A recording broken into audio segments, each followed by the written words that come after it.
Olá pessoal, tudo bem com vocês? Aqui é a Gisele e uma das leituras que eu fiz durante o mês de abril, como vocês viram aí pelo título, é Orlando, da Virginia Woolf. E esse foi um livro que me jogou num buraco negro de ler coisas sobre o livro, sobre o autor, enfim, sobre o contexto aqui de produção da obra. Então, logo depois que eu terminei de ler Orlando, eu li também O Retrato de um Casamento, do Nigel Nicholson, e As Cartas de Amor entre a Virginia Woolf e a Vita Sackville-West.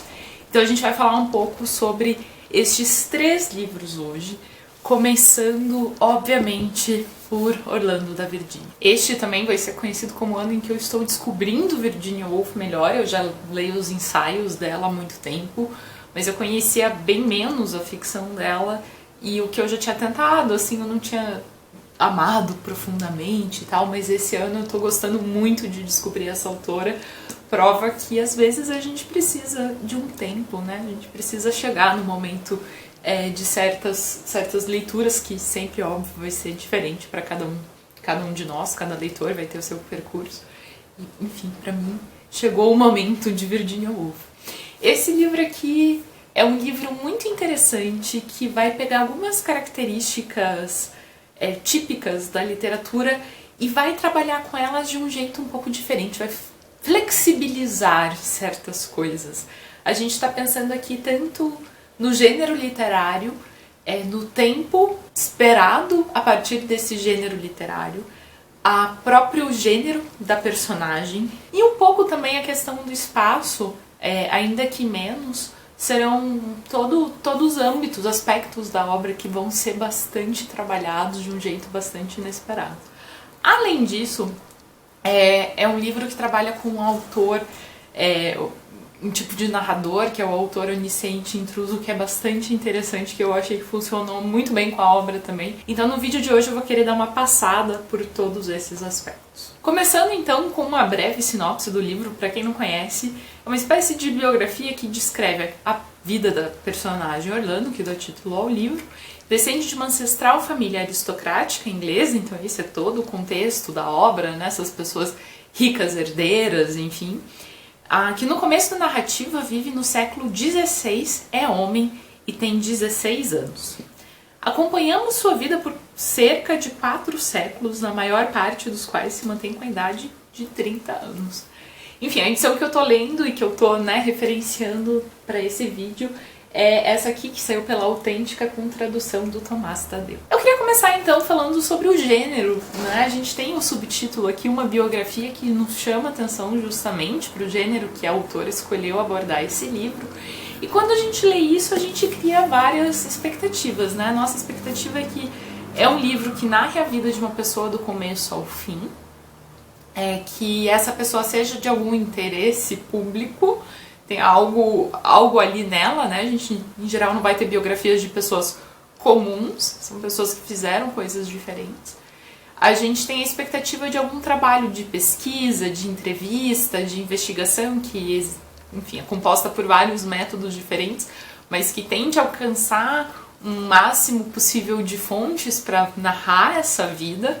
E a gente também espera essa coisa, uma coisa mais não ficção, né? Uma coisa um pouco mais atrelada a um gênero de não ficção.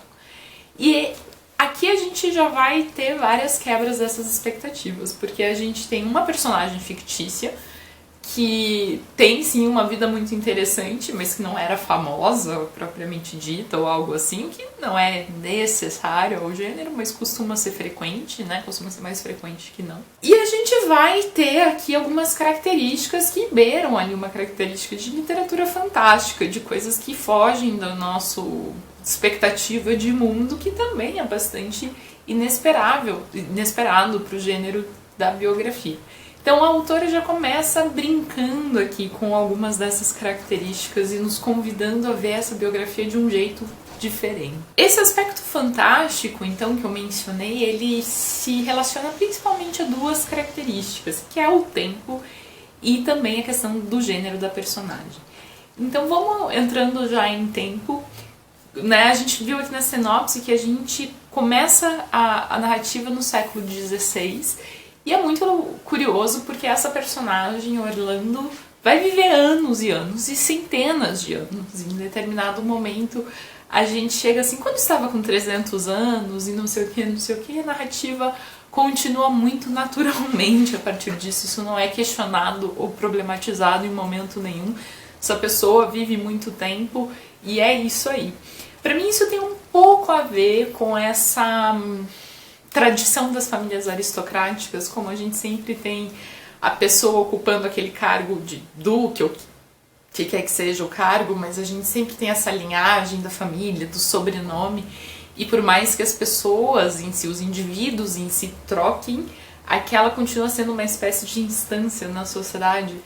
E me parece que a partir dessa flexibilidade do tempo em que a gente tem essa personagem vivendo tudo isso em um indivíduo só, a gente tem esse prolongamento dessa instituição, que me parece ser um jeito muito legal que a Virginia encontrou de narrar essa continuidade, essa coisa da tradição.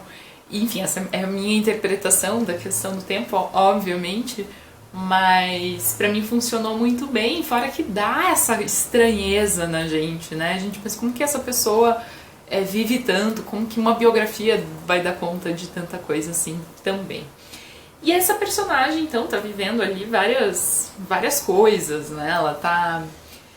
no começo, Orlando vai ter um caso com uma princesa, uma herdeira russa. Depois vai pra Constantinopla trabalhar com diplomacia e tal. Então, assim, a gente vai ter esses grandes acontecimentos da vida dessa pessoa, mas também não vai ser o foco da narrativa completamente. Isso porque, lá no capítulo 3, então, a gente vai ter essa mudança de gênero, digamos assim, né? Então, o começo do livro, vamos antes de tudo pro primeiro parágrafo. O livro começa assim: ele, pois não podia haver nenhuma dúvida sobre o sexo, embora a moda da época contribuísse para mascará-lo, estava golpeando a cabeça de Mouro que pendia nas vigas. E todo o começo da narrativa se refere a Orlando como homem, e esses primeiros parágrafos, inclusive, tem essas imagens bastante estereotípicas de masculinidade, de caça, de guerra, de exploração, de violência. Enfim, todo esse universo em que a gente tipicamente atrela uma masculinidade estão presentes, né, nesse começo de capítulo. E justamente a coisa do caso amoroso com a herdeira, de querer fugir com a herdeira e coisas assim, vão ressaltar um pouco isso também. Porém, a gente, quando Orlando já está trabalhando com diplomacia em Constantinopla, a gente vai ter esse capítulo bem mais etéreo, bem menos material e menos concreto que outros capítulos que a gente já encontrou, em que a gente vai ter uma espécie de... vou chamar aqui de encontro ou de visão, enfim, com Nossa Senhora da Castidade, Nossa Senhora da Pureza e coisas assim. Em determinado momento, vou ler aqui pra vocês. Nessa edição aqui tá na página 92. Agora ficamos, portanto, inteiramente a sós no quarto, com Orlando adormecido e os trombeteiros que alinhados faziam soar uma única e horrível clarinada. A verdade, fazia Orlando despertar. Espreguiçou-se, saltou da cama, ergueu-se em toda a nudez diante de nossos olhos, não nos restando outra escolha, enquanto as trombetas ressoavam: verdade, verdade, verdade, que há de admitir, ele era uma mulher. Então aqui a gente tem essa mudança de gênero da personagem, né? E aqui a gente pode ir para muitos caminhos interpretativos, né? Pode ser o fato de que talvez Orlando sempre tenha sido mulher e isso tenha sido mascarado por qualquer motivo que seja. A gente pode fazer uma interpretação de transexualidade, né? A gente pode pensar como o gênero talvez seja uma coisa mais fluida e muito mais de percepção, e aqui a percepção começou a ser diferente, enquanto em outros momentos era outra coisa. Eu acho que a gente pode ir para muitos outros caminhos além desses, mas foram os que me ocorreram mais imediatamente aqui durante a leitura, né? E é muito legal que então a gente tem, inclusive, uma problematização aqui de gramática, né? A memória dele, mas no futuro diremos conforme a convenção dela e não dele, ela e não ele. a memória dela, então, voltava a todos os acontecimentos da vida passada sem encontrar qualquer obstáculo. Então, enfim, aqui a gente vai ter, né, a personagem lembrando das duas condições, né? Inclusive, a questão de como a condição, como a percepção, como a postura dessa personagem muda a partir de agora, é provavelmente uma das coisas mais legais da gente pensar do livro e provavelmente onde a crítica da Virginia Woolf está um pouco mais enfática, que é perceber, né, justamente como isso tudo muda, né? Agora, noções como castidade, pureza e modéstia começam a ser mais importantes do que antes. Orlando agora precisa se atentar mais à sua segurança física, ou mesmo como a sociedade entende essa pessoa, o que essa pessoa pode fazer naquele momento, naquela sociedade é diferente. Então a gente tem aqui uma mudança drástica nesse sentido e, enfim, acho que a narrativa dá conta muito bem, assim, maravilhosamente bem, de nos levar para esses questionamentos e de nos levar para esses espaços. O que me leva um pouco para a questão do narrador, né, do autor onisciente intruso aqui, que é essa noção de que a gente tem uma pessoa escrevendo e se intrometendo na narrativa, né? Quando Orlando volta para a Inglaterra, então, já como mulher, a gente vai ter aqui que, né, ela descobre que existiam alguns casos, alguns processos sendo movidos contra ela em sua ausência. E eu vou ler aqui um trecho, então. As principais acusações contra ela eram: 1. Que estava morta e, portanto, simplesmente não podia ter nenhuma propriedade. 2. Que era mulher, o que dá no mesmo. E 3. Que ela era um duque inglês que tinha desposado uma certa Rosina Pepita, uma dançarina, e que com ela tivera 3 filhos homens e continua a partir daqui, herança, enfim. Então, justamente essa voz de autor, né, que falou, por exemplo, que era mulher, o que dá no mesmo, né? Esse o que dá no mesmo é uma piadinha, uma ironia que é verdade também, mas que indica pra gente um pouco essa voz da autora se intrometendo e cutucando e comentando a narrativa. E isso permeia a narrativa inteira e é muito legal e é muito divertido de encontrar essa voz que parece estar muito confortável de estar presente nessa narrativa, e eu acho que dá uma graça toda diferente ao livro do que se ele fosse um pouco mais objetivo, como a gente esperaria de uma narrativa biográfica. O que me abre aqui uma parênteses, antes da gente ir para a questão do espaço da narrativa, o parênteses é justamente que eu acho que esse livro, enquanto uma biografia fictícia que justamente flexibiliza tantos aspectos da vida de uma pessoa, nos traz um questionamento também sobre o próprio fazer biográfico, que me lembrou esse livro aqui, que é Uma Mulher Calada, da Janet Malcolm, Sylvia Plath, Ted Hughes e os Limites da Biografia. Esse aqui é um livro que eu já li tem um tempo, saiu pela Companhia das Letras, com tradução do Sérgio Flaskman. Mas é um livro que vai justamente questionar os métodos e as possibilidades e os limites da biografia. A Janet Malcolm vai partir dos casos das biografias da Sylvia Plath, comparar essas biografias, apontar as diferenças, as limitações, e vai fazer um questionamento um pouco maior sobre justamente o limite que a própria biografia tem, né? E eu acho que a Virginia Woolf brinca muito bem com isso, porque ela vai justamente ao flexibilizar tantos os aspectos da narrativa, propor a gente, mesmo quando a gente está lendo esse tipo de biografia mais tradicional, mais clássica, perceber o quanto uma biografia também é uma construção narrativa.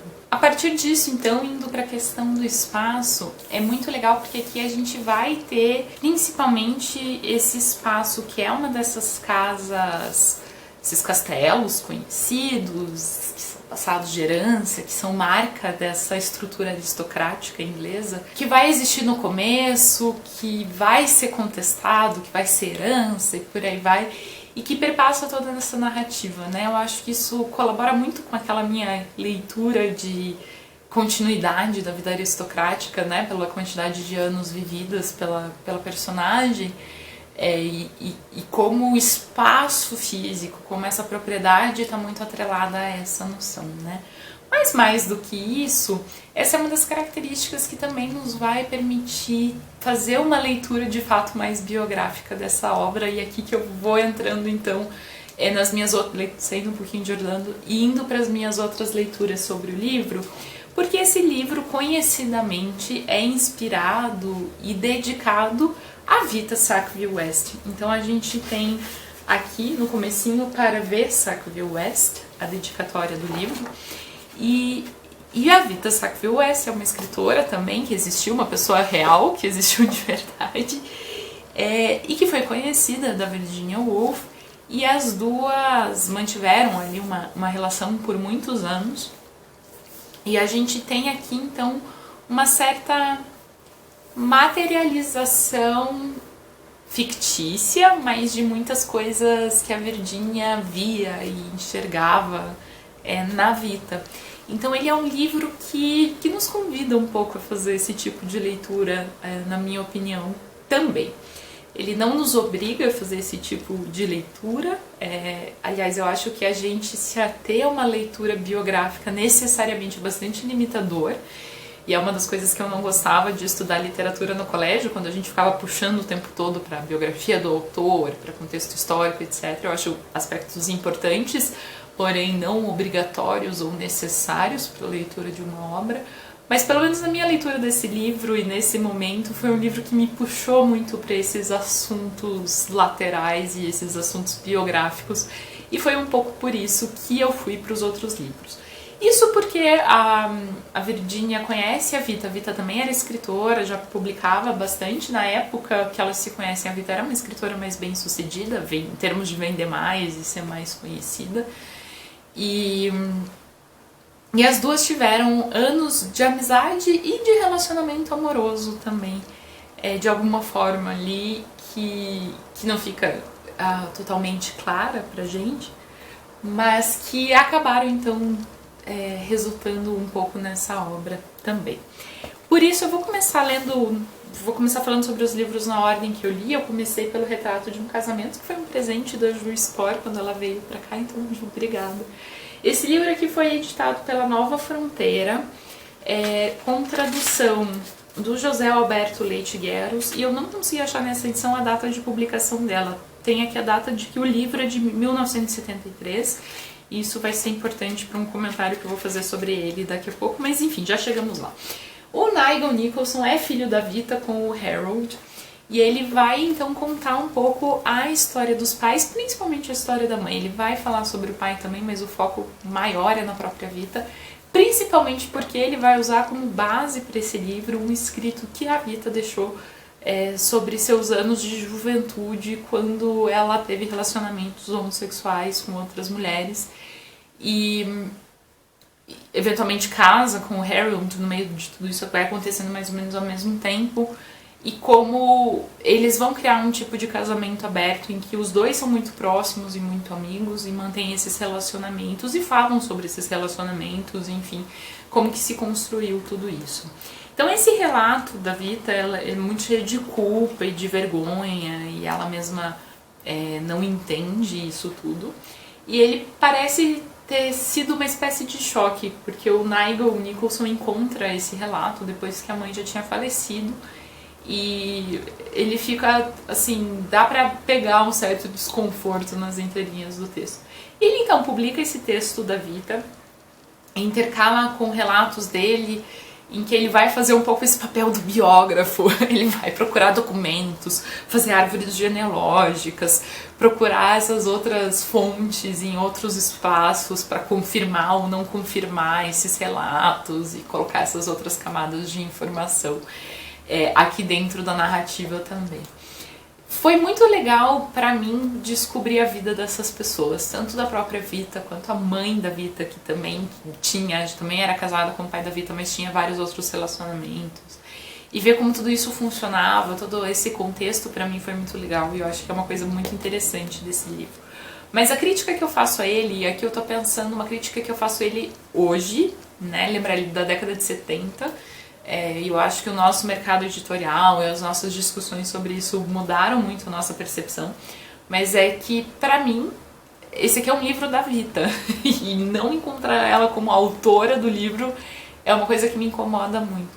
E também pensar como o filho, enquanto homem, enquanto editor, se apropria desse relato para fazer um relato dele, sendo que a parte mais interessante do livro, de novo, na minha opinião, é o relato da Vita, que é o mais sentimental, em primeira pessoa, questionando várias coisas, é um relato inquieto e tal, do que o dele, que tenta fazer essa recuperação super factual dos dados e quase que fazer uma defesa do relacionamento dos pais, e dizer como que o relacionamento dos pais era tão virtuoso. Parece que ele está tentando recuperar a honra de alguém nesse livro, assim, sendo que eu não vejo necessidade nenhuma disso, assim, pessoalmente, de novo. Mas ainda assim é um livro que foi interessante justamente para aprender sobre o contexto dessas coisas. Eu gostaria de ver uma nova edição dele em que a gente tem o texto da Vita como parte principal da obra e esse relato dele como uma espécie de pós-fácil, algum acréscimo, sim, porque ele acrescenta algumas informações, principalmente trazer um pouco o ponto de vista do pai dele para a história e tal. Então eu acho que tem espaço para esse outro relato também, mas eu acho que ele devia ser um paratexto do texto principal sendo o texto da Vita, né? Mas enfim, foi um livro bastante legal de ler e de começar a entender um pouco mais essa relação das duas. A Virginia Woolf, ela aparece aqui como personagem também no relato do Nigel. Ele não entra nisso, uma coisa que acontece mais no final. A Vita teve vários outros relacionamentos maiores, mais longos e de mais impacto, eu acho, na vida dela também, que aparecem antes, então não é um livro sobre o relacionamento das duas, né? Enfim, tá aqui com alguns poréns, uma indicação. Agora, o próximo livro, esse sim, gente, foi um amorzinho, que foi As Cartas de Amor entre a Virginia Woolf e a Vita Sackville-West. Essa edição aqui tem a introdução da Alison Bechdel, que é a quadrinista que eu gosto bastante, e saiu pela Vintage Classics. Não tô sabendo nada de tradução dessa seleção específica, claro que a gente já tem cartas da Virginia Woolf publicadas e por aí vai, então eu acho que diários, enfim, então eu acho que pedaços dessa obra pode ser encontrada, mas essa edição específica aqui eu não tô sabendo de nada ainda. Se alguém souber, por favor, pode deixar nos comentários. De qualquer forma, essa aqui é uma seleção muito legal, porque a gente vai ter a troca de cartas entre as duas, mas mais do que isso, a gente vai ter algumas outras coisas que nos ajudam a entender melhor o contexto, que são trechos dos diários e cartas em que a Vita contava sobre a Virginia para o Harold, o marido dela. Acho que a gente tem muito pontualmente também algumas cartas da Virginia para o Leonard, o marido dela, também, mas se eu não me engano são poucas as ocorrências disso. E ele é um livro muito interessante porque aqui sim a gente vai ter a conversa entre as duas e a troca entre as duas, e eu fiquei muito apaixonada. Então elas se conhecem em um evento e elas não são muito simpáticas uma a outra num primeiro momento, rolou um estranhamento ali, mas elas foram se aproximando, eventualmente vão ter um caso amoroso, e as trocas de cartas são quase 20 anos. A gente começa em 1922 e termina em 1941, que é quando a Virginia falece, né? Ela se suicida. E a gente vai ter então muitas coisas acontecendo, muitas coisas não ditas, porque obviamente elas se encontram entre as cartas, então a gente também vai ter um pouco esses buracos, obviamente, né? E aquela discussão sobre o limite da biografia também chega aqui várias vezes, porque vários aspectos do relacionamento entre as duas não ficou escrito, né? Mas a gente vai ter então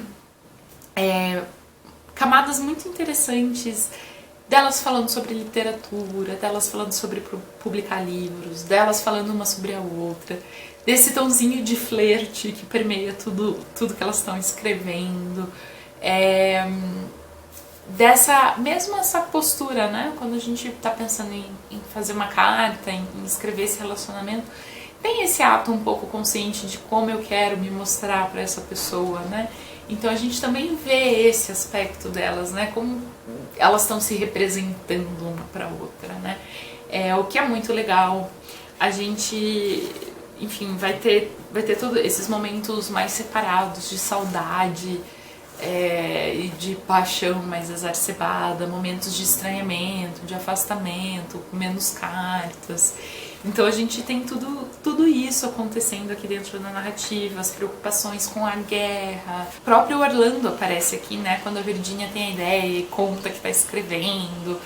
E o retorno, né, eventualmente quando a Vita lê e fala sobre características, como que ela gostou de ver certas coisas da família dela aparecendo dentro do Orlando, essa representação.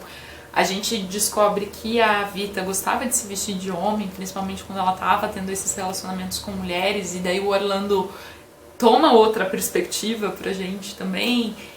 Isso é uma coisa que o Nigel comenta no livro dele também, a Vita escreve, né, no relato ali do livro do Nigel. Então tudo isso vai construindo ali uma camada desse relacionamento entre as duas que fez esse livro ser extremamente legal pra mim. Eu fiquei muito apegada emocionalmente com esse livro. E recomendo muitíssimo, assim. Eu acho que é um livro que nos permite tantas interpretações de tantas coisas, e ver como para as mulheres desse tempo a troca de cartas era um espaço tão aberto de troca de ideias é muito interessante também. Eu acho que também é um testemunho à importância desse gênero como gênero literário, né? E gênero de produção intelectual, que é permeado por coisas mais cotidianas também, mas que é um gênero de produção intelectual muito importante. Ufa, pessoal, foi esse o buraco negro que eu entrei este mês de abril, lendo Orlando e os livros ali relacionados a ele. Espero que vocês tenham gostado do vídeo, porque eu gostei muito de fazer essas leituras. E a gente se vê em breve, então, para o vídeo de leituras de abril. Até!